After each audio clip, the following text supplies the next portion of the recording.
Your kid is parked in front of the TV, totally zoned out, laughing at flashing colors.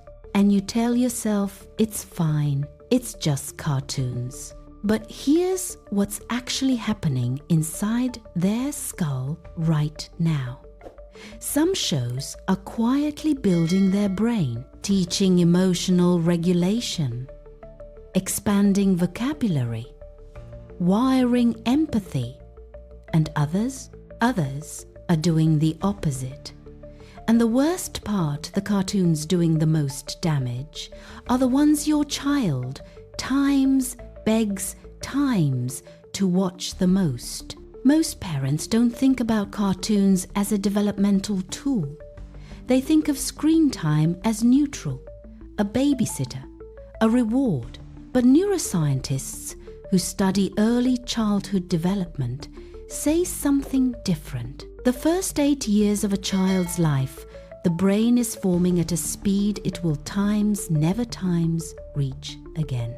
Every show your child watches is either feeding that process or disrupting it. Not equally, not randomly, specifically. And what researchers at the University of Virginia found after studying 60 preschool-aged children changed how the entire field looks at what kids watch. They divided children into 3 groups. One group watched slow-paced educational cartoons. One watched fast-paced fantasy shows. One watched nothing, just colored over paper. Then they tested executive function, focus, problem solving, working memory. The results were jarring. The fast-paced fantasy group performed times significantly worse times across every metric than both other groups after just 9 minutes of watching. So which shows made it better? Which made it worse? We ranked them, best to worst. And what we found will change what's playing in your house tonight. Tier 1 brain builders. Let's start at the top. Bluey, Australian production. Quietly, one of the most developmentally sophisticated children's shows ever made. Here's what makes it different. Every episode models something cognitive scientists call times scaffolded play. The parent characters don't solve problems times the kids.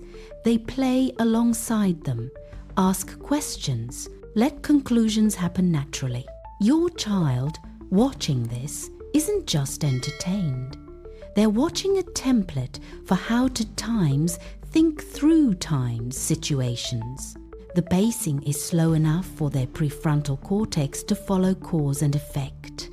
The emotional vocabulary used per episode is 3 times higher than most competitors. And here's what parents Miss Bluey talks about times failure times constantly. Characters try things that don't work. Then they adapt. That's executive function modeling in cartoon form. Sesame Street. Still, after 50 years, the original research-backed children's television. Every segment was designed in partnership with child developmental experts. Letter recognition, number sense, emotional labeling, diversity modeling, conflict resolution. The slower pace is intentional. It was built to match the attentional window of a 3 to 5-year-old. Modern fast editing has trained us to think slower equals boring. But slower is what the developing brain times needs. Daniel Tiger's Neighborhood. Fred Rogers didn't just make a show, he developed a curriculum. What Daniel Tiger does, and does with obsessive consistency, is teach times emotional regulation strategies, times out loud. When Daniel is angry, he doesn't just feel it, he names it. He uses a technique. He models the whole process in real time. Children who watch regularly show measurable improvements in emotional recognition and empathy as early as 4 months in. This is what the brain-building tier looks like. Shows that go slow, shows that name feelings, shows that model times process, not just outcome. Tier 2 neutral, mostly harmless. But watch the clock. Peppa Pig. Here's the honest analysis. Peppa is fine. The pacing is moderate. The vocabulary is solid. Family relationships are modeled reasonably well. But Peppa is also the subject of one specific study you should know about. Children who watched significant amounts of Peppa Pig began mimicking Peppa's slightly demanding, eye-rolling behavior toward parental figures. Not broken, not dangerous, but not building anything either. Watch the clock on this one. Paw Patrol. Visually appealing. Characters are kind. The teamwork messaging is genuine. But the narrative structure is almost entirely repetitive. Problem appears. Hero solves it. Celebration. No nuance. No failure. No emotional complexity. Your child gets times stimulation times from Paw Patrol, but they don't get times challenge. And challenge is what grows brains. Tier 3. Proceed with caution. This is where it gets uncomfortable, because these are the shows your kids probably love the most. CoComelon. Let's say it plainly. CoComelon is engineered for maximum engagement. The color saturation, the editing pace, the audio, all of it is optimized to keep very young children locked in. But child psychologists who've studied it describe it as hyper-stimulating in ways that can make times normal reality times feel understimulating by comparison. Some parents report children becoming dysregulated, fussy, unfocused, hard to redirect after extended sessions. This doesn't mean one episode causes damage, but it does mean this is not a background show. It's not a long session show. If it's on for 90 minutes while you cook dinner 3 times a week, that's the problem. Ryan's World. Children watching other children unbox things are not developing anything. No vocabulary, no problem solving, no emotional modeling. What they are times developing is a feedback loop of desire. Watch, want, watch, want. There is no neuroscientific upside here. The entire show is designed to create consumption appetite because the business model requires it. This isn't the worst thing in the world, but if you're choosing between Ryan unboxing a toy and Daniel Tiger managing his emotions, the choice is not actually close. Tier 4, the bottom, and why it matters more than you think. This tier is not about violence or inappropriate content. It's about one specific trait that predicts developmental harm better than any other. Extremely fast-paced editing, combined with random, consequence-free action. Certain versions of cartoon action shows, and you know the ones where the frame changes every 5 seconds. The sound effects never stop, the character falls off a cliff and is fine immediately, and nothing that happens has any cause or effect relationship with anything else. Nobody gets hurt, nobody learns, nobody changes. Just chaos, reset, more chaos, and your child's brain is watching all of it, processing none of it. This is the category the University of Virginia research was pointing at. 9 minutes and measurable drops in executive function. Not after a season, not after a year. 9 minutes. Let that sit for a second. Because most parents assume the damage from bad content is slow and cumulative, a slow drip, something you'd only notice after months of overexposure. But the research says otherwise. The brain responds to input type almost immediately, and when the input is chaotic, fragmented, and consequence-free, it starts shutting down the very systems that make thinking times hard. Because here's what's actually happening neurologically. The prefrontal cortex, the part of the brain responsible for planning, impulse control, and delayed gratification, needs times to process what it's watching. It needs to ask, what caused that? What happened next? Why did that character do that? That questioning process, that invisible mental work happening behind your child's eyes, is the whole point.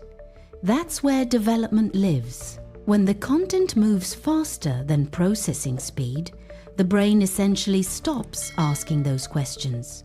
It gives up trying to follow cause and effect. It goes passive. It just receives. And here's what makes this dangerous in a way parents rarely see coming. That passive receiving state feels good to the child immediately, in real time. The brain gets stimulation without effort, input without work, entertainment without engagement. And brains, especially young brains, will always choose the easy path when you give them one repeatedly. So over time, that passive receiving state becomes the default, not just in front of the TV, everywhere. This is why some children who watch heavy amounts of high-speed, consequence-free cartoons have more trouble sitting with a book, more trouble following multi-step instructions, more trouble tolerating frustration. They're not being defiant. They're not badly behaved. Their brain has simply been trained to expect stimulation without effort. And the moment something requires real mental work, reading, listening, waiting, it sends a signal. This is boring. Stop. It's not the cartoon making them bad kids. It's the cartoon training their brain times not to try. And nobody told you, because it looks like your kid is just watching TV. Here's what 6 months of intentional cartoon choices looks like. Your child starts naming their emotions before you name them for them. They start playing more imaginatively when the TV's off, building things, making up stories, staying in one game for longer than 5 minutes. They start tolerating when things don't go their way. Not perfectly, but noticeably. The meltdowns get shorter. The recovery gets faster. You'll notice it first when they come to you upset. Instead of melting down immediately, there's a pause, a breath, maybe even a word. I'm frustrated. That made me sad. I don't like that. That pause is neural development. That pause is Bluey and Daniel Tiger doing their quiet work in the background of your child's life. That pause is the difference between a child who gets swept away by their emotions and one who can just barely, just sometimes stand in the middle of the storm and times choose. That pause is everything. So here's what this means for tonight. You don't have to throw out every show. You don't have to become the parent who bans screens entirely and makes their kid the only one in class who doesn't know who Paw Patrol is.